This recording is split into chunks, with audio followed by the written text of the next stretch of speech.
हाय, नमस्कार. मी स्मिता. सगळ्या माझ्या गोडताईंचं, मैत्रिणींचं आपल्या पुन्हा एका नवीन व्हिडिओमध्ये अगदी मनापासून स्वागत करते. सर्वांना श्री स्वामी समर्थ. तुमचा सगळ्यांचा आजचा दिवस खूप छान, मस्त, आनंदाचा आणि आरोग्याचा जाव अशी स्वामीच्या चरणी प्रार्थना करते आणि आजच्या व्हिडिओला सुरुवात करते. कशा आहात तुम्ही सगळ्याजणी? मस्त आणि मजेत असणार. तर सकाळचं हे 6:30 वाजेचं टायमिंग आहे आणि अंधार तुम्ही बघू शकतात. नवीन दिवसाची मस्त छान अशी नवीन वर्षाची जी सुरुवात आहे ती झालेली होती. 2026चा पहिला दिवस 1 जानेवारी. सुरुवात केलेली आहे व्हिडिओला शंभू महादेवाच्या दर्शनापासून. तर मस्त छान सकाळ सकाळी भोलेबाबांना पाणी वगैरे घालून आलेली होती आणि दर्शन घेऊन आलेली होती. मंदिरामध्ये एकाच मंदिरामध्ये सगळे देव आहेत. आमच्या इथं गणपती बाप्पा, कार्तिक स्वामी, शंकर, पार्वती, देवी माता, हनुमानाचं मंदिर आहे, शनिदेवाचं मंदिर आहे. देवांच्या दर्शनाने सुंदर अशा दिवसाची सुरुवात मस्त झालेली होती आणि दर्शन वगैरे घेऊन आल्यानंतर म्हटलं नवीन वर्षाच्या आपण बरेच जण नवीन नवीन संकल्प जे आहेत ना ते करत असतो. पण मग ते संकल्प किती दिवस आणि ते किती दिवस आपण त्यांचं अनुकरण जे आहे ते करतो हे आपल्यावर अवलंबून आहे आणि दरवर्षी आपण अशाच पद्धतीने काही ना काही संकल्प करत असतो. मीही करते. मागच्या वर्षी मी संकल्प केलेला होता की मी सूर्यनारायणाला रोज पाणी जल वाहायचा संकल्प केलेला होता. पण काही दिवस झालं माझ्याने शक्य, कारण इकडे कसं विंडोमध्ये सकाळी सूर्य दिसत नाही. टेरेसवर जायचं म्हटलं पावसाळ्याचं त्याचं आणि मोठ्या-मोठ्या बिल्डिंगा वगैरे असल्यामुळे सूर्य जो आहे तो दाबला जातो आणि त्याचा प्रकाश येत नाही. त्यामुळे मग ते काही शक्य झालं नाही. पण आजही गेलेली होती आणि आज ना एकदम असं वातावरण खूप असं धुक्यासारखं होतं. नवीन वर्षाचा पहिला दिवस पण सकाळ-सकाळी ऊन वगैरे अजिबात नव्हतं. संपूर्ण सगळीकडे धुकं आणि असं अंधारसारखंच होतं. बरेच म्हणजे 10 वाजेपर्यंत तरी वातावरण तसंच होतं. अगदी म्हणजे ऊनच नव्हतं बिलकुल. तर अशी छान अशी सुरुवात दिवसाची जी होती ती झालेली होती. वर जाऊन आली टेरेसवरती, राउंड वगैरे मारून आली. पाणी घेऊन गेलेली होती. पुन्हा यावर्षी म्हटलं करूयात, पण आता अजिबात शक्य नव्हतं, कारण 10 वाजेपर्यंत बिलकुल ऊन नव्हतं. मग घरी आली, बाल्कनीमधले सगळं काही साफसफाई जी आवरायची होती, झाडांची बरीचशी पानं वगैरे सकाळी बाल्कनीमध्ये पडलेली असतात. छान मस्त बाल्कनी झाडून वगैरे घेतली आणि झाडांना पाणी वगैरे घातलं. त्यानंतर मग माझ्याकडे ना मी बरेच दिवस झाले किचन ओट्यावरती तुम्ही बघितलंच असेल ज्यावेळेस मी जे स्वयंपाक वगैरे करत असते त्यावेळेस. तर हे जे स्नेक प्लांट आहे ना ते आणलेलं होतं आणि ह्या कुंडीमध्ये मी ना रबर प्लांट लावलेलं होतं. तुम्ही मागे बघितलंच असेल. इतकं छान आणि मस्त वाटत होतं ना ते घरात ठेवायचे जे प्लांट आहेत इंडोर प्लांट ते. तर मस्त वाटत होतं, पण काय माहीत नाही काय झालं, तर अचानक ते झाड पूर्णपणे एक-एक पान त्याचं हे होत गेलं आणि पूर्णपणे ते सुकलं झाड अक्षरशः. आणि ते जे आपले इंडोर प्लांट असतात ना आपण बाहेर याच्यामध्ये घ्यायला गेलो ना नर्सरी वगैरेमध्ये, तर खूप जास्त महागही भेटतात. तरीही मी 2-3 प्लांट तिथून आणलेले होते. जसं तसं करून म्हटलं असू दे, एकदाच घ्यायचे आहेत. महाग असेल तरी चालेल, पण मग काही दिवस राहिलं म्हणजे वर्षभर राहिलं ते.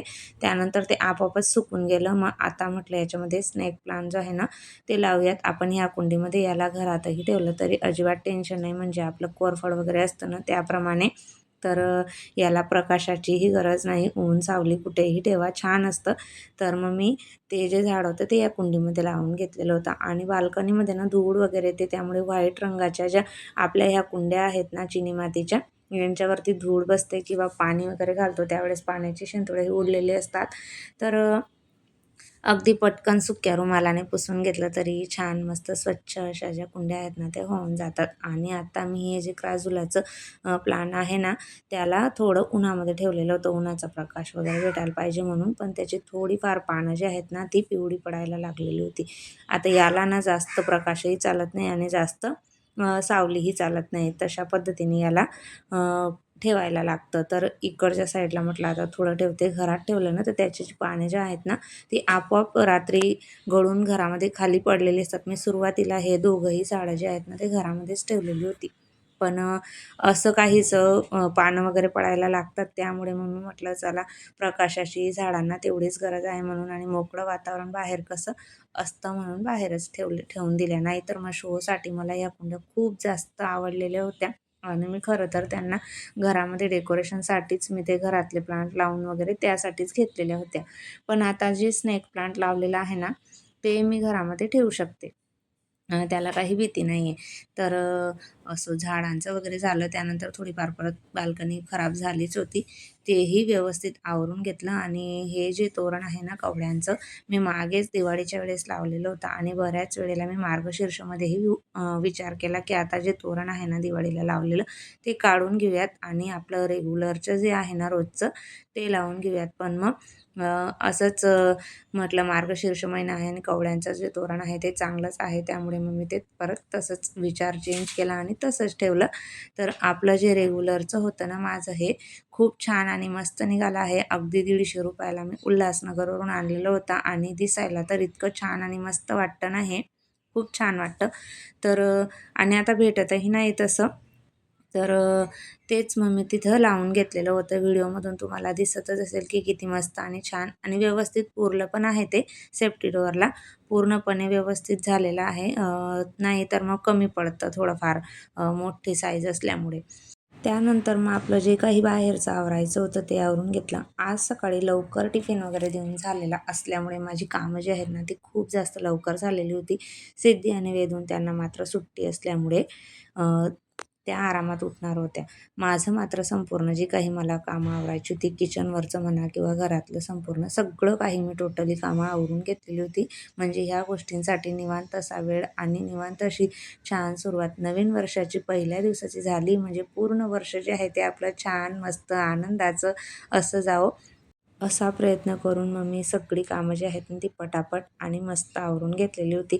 लेपन थोडं आज ना पातळ झालेलं होतं. थोडं पाणी माझ्याने जास्त झालं. तर तरीही लावलं पण सुकल्यानंतर छान मस्त झालेलं होतं. व्हिडिओमध्ये पुढे दिसेलच तुम्हाला. पण थोडं मला पातळ वाटत होतं. मग मी जसं तसं केलं आणि आपलं जे नित्य देवपूजा आहे त्याला सुरुवात केलेली होती. नवीन वर्ष म्हटलं म्हणजे देवघर वगैरे जे काही आहे आणि नाही तरी तुम्ही व्हिडिओमधून बघतातच की गुरुवारच्या दिवशी मी पूर्ण देवघर जे आहे ते क्लीन करून घेत असते. पण मी वार जरा आता चेंज केलेला होता की गुरुवारी पूजा वगैरे आपली बरीचशी असते. तर त्यासाठी म्हटलं दुसरा वार आपण देवघर स्वच्छ करण्यासाठी जो आहे तो निवडूयात. पण मग नवीन वर्ष असल्यामुळे संपूर्ण देवघर जे आहे ते आजच मला क्लीन करून घ्यायचं होतं. तर आता सगळे देव खाली आता काढून घेत आहे आणि पूर्णपणे देवघर जे आहे ना ते क्लीन करून घेणार आहे. आणि आता बरेच म्हणजे 15 दिवस झाले असतील मला देवघर क्लीन करून. कारण मध्येच पाहुणे वगैरे खूप जास्त असल्यामुळे मी वरचे वर फक्त आपला रोजचा जो काही कळस वगैरे आहे तोच क्लीन करून घेत होती आणि संपूर्ण देवघरही वरचे वरच क्लीन करून घेतलेलं होतं. तर बरेच दिवस झाले पण ते लिक्विडमुळे ना खूप जास्त मदत होते. अगदी म्हणजे तसंच्या तसे देव राहतात 15 दिवस तरी अजिबात देव खराब होत नाही आणि हिवाळा असला म्हणजे लवकर तांबे पितळेच्या वस्तू ज्या आहेत त्या काळ्या होतात. पण अगदी तसेच्या तसे होते.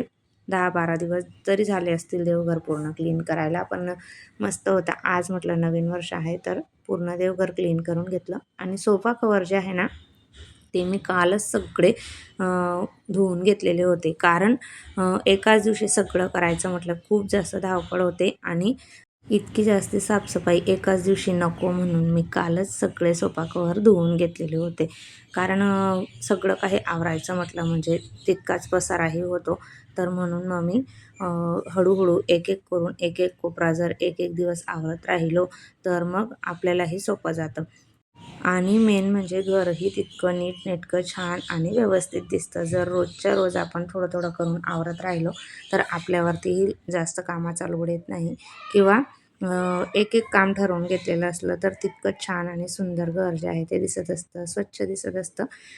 त्यामुळे मग एक-एक दिवस एक-एक ठरल्याप्रमाणे कामं जी आहेत ती आवरायचा माझा प्रयत्न जो आहे तो चालू असतो.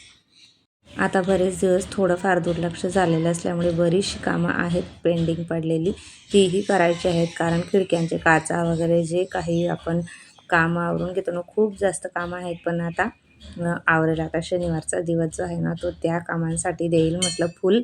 तर म्हणून आता आजच्या दिवशी एवढंच जे काही थोडंफार आवरायचं होतं ते आवरून घेतलेलं होतं. आणि राहिलं आपलं ते नवीन वर्षाच्या संकल्पासाठी, तर मलाही वाटत आहे की काहीतरी आपण केलंच पाहिजे ह्यावर्षी तरी. तर मी ठरवत आहे की माझ्याकडे ना गीता आहे, भागवत गीता. तर घरामध्ये जर भागवत गीता असली ना, तर मग एकदा तरी ती वाचलीच गेली पाहिजे पूर्ण, तो ग्रंथ जो आहे तो. तर ह्या वर्षी मी काही ना काही करून रोजचं थोडं-थोडं का होईना वेळ काढून ती जी गीता आहे ना, वाचायचा प्रयत्न जो आहे ना, तो करणार आहे. भागवत गीता पूर्णपणे यावर्षी कंप्लीट वाचून घेणार आहे. कारण मी बरेच दिवस झाले म्हणत आहे, की भागवत गीता आपण वाचूया, कारण घरात तशीच ठेवून नाही चालत. एकदा तरी तो ग्रंथ आपण वाचलाच पाहिजे म्हणून. तर ह्या वर्षी ती मी वेळात वेळ काढून वाचायचा प्रयत्न जो आहे ना, तो करणार आहे. कारण आपल्या पूजेच्या वेळेस वाचन करायचं म्हटलं म्हणजे आपली नित्य देवपूजा, नित्यसेवा वगैरे म्हटलं तर बरंचसं वाचन आपलं त्याच्यामध्ये येऊन जातं. पण तरीही म्हटलं 10-15 मिनटं जरा एक्स्ट्रा काढून आपण भगवद्गीतेचं पठण जे आहे ना, ते यावर्षी करूनच घेऊया आणि 2026मध्ये पूर्णपणे भगवद्गीता चे वाचन जे आहे ना, ते करणार आहे. जसा वेळ मिळेल तसं, पण यावर्षी मला नक्की भगवद्गीतेचं वाचन करायचंच आहे. तर चला, गप्पा मारत-मारत संपूर्ण देवघर जे आहे, देव जे आहेत ते क्लीन झालेले होते. मस्त छान असे देव उजळून झालेले आहेत.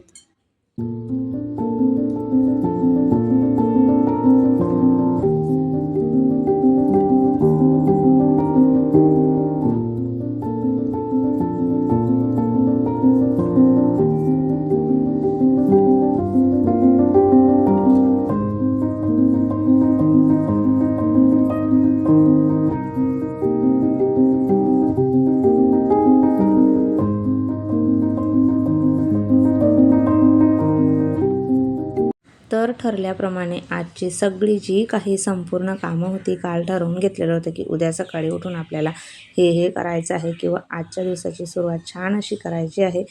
ते सगळं पूर्णपणे व्यवस्थित ठरल्याप्रमाणे झालेलं होतं. आता रांगोळी वगैरे काढून झाली, छान मस्त लेपन झालं, उंबरठा पूजन झालं, सगळं संपूर्ण आवरून झाल्यानंतर शेवटचं फक्त देवांची मांडणी जी आहे ना, ती करून घ्यायची होती. काल रात्री ना खूप जास्त उशीर झालेला मला, कारण 12पर्यंत खाली म्हणजे 12:30-1 तरी आम्हाला झोपायला झालाच असेल. तरीही म्हटलं नाही, वर्षाचा आपला पहिला दिवस आहे आणि दिवसाची सुरुवात जी आहे ना ती चांगलीच झाली पाहिजे, म्हणून सकाळी पटकन उठून संपूर्ण कामांना सुरुवात जी आहे ना ती आजच्या दिवशी केलेली होती. तर मनात ठरवलं म्हणजे सगळं काही होतं. ते आपल्या मनावरती आहे, हे मी आधीही सांगितलं आहे, की आपल्या फक्त मनाचा भ्रम असतो. कुठलंही काम जर आपण ठरवलं, की हे मला करायचंच आहे, तर ते नक्कीच आपण त्या दिवशी पूर्णपणे व्यवस्थित छान पद्धतीने करून घेऊ शकतो. फक्त आपण त्या गोष्टीसाठी आपली मनाची तेवढी पूर्णपणे तयारी जी आहे ना, ती केलेली पाहिजे. अन्यथा मग आळस जर करत राहिलो, कंटाळा करत राहिलो, तर ती कामं होतच नाही. बघू उद्याच्यावर ढकलत राहिलो, तर ती कामं मात्र तशीच राहून जातात आणि होत नाही. त्यामुळे सगळं काही आपल्या मनावरच आहे. मनाने ठरवलं म्हणजे आपण सगळं काही करू शकतो. आपल्या मनाची तयारी असली म्हणजे सगळं शक्य आहे. देवांचं सगळे व्यवस्थित मांडणी वगैरे झाल्यानंतर मग गंध लावून घेतला. गंधामध्ये मी गुलाबजल काढून डब्बीमध्ये भरूनच ठेवलेलं आहे. थोडं गुलाबजल त्याच्यात टाकून ठेवते. मस्त छान असं गंध जे आहे ना ते आम्ही मिस्टरांनी ओझरवरून आणलेला आहे. छान मस्त सुगंध येतो त्याचा. त्याच्यामध्ये गुलाबजल टाकून डब्बीमध्ये भरून ठेवलेला आहे आणि ते रोज देवांना लावते, म्हणजे छान सुगंध जो आहे ना तो येत असतो. तर आणि देव्यांना सगळे देवी जे आहेत त्यांना हळदी-कुंकू जे आहे ना ते वाहत असते. तर आणि देवांना गंध वाहत असते. दिवा वगैरे लावून झाला, देवपूजा झाली मस्त छान. सकाळी मंदिरातून फुलं वगैरेही घेऊन आलेली होती आणि आजची जी काही देवपूजा होती ती इथे पूर्णपणे झालेली आहे. कलशाची मांडणी वगैरे सगळं झालेलं आहे. तर चला ताईंनो, व्हिडिओ कसा वाटला कमेंट करून नक्की सांगा. सोबतच आवडला असेल नेहमीप्रमाणे तर व्हिडिओला लाईक करा, शेअर करा, कमेंट करा. पहिल्यांदा बघत असाल तर प्लीज आपल्या चॅनलला सबस्क्राईब करा आणि आपले असेच रोज येणारे नवनवीन व्हिडिओ बघत राहा. भेटूया पुन्हा उद्याच्या नवीन व्हिडिओसह. तोपर्यंत सर्वांना बाय आणि सर्वांना श्री स्वामी समर्थ. सर्वांना पुन्हा एकदा नवीन वर्षाच्या खूप खूप शुभेच्छा. आणि हो, आवडला असेल व्हिडिओ तर लाईक करायला विसरू नका. एक लाईकमुळे व्हिडिओ खूप जास्त जणांपर्यंत पोहोचतो आणि हाईपचं ऑप्शन क्लिक करायला विसरू नका.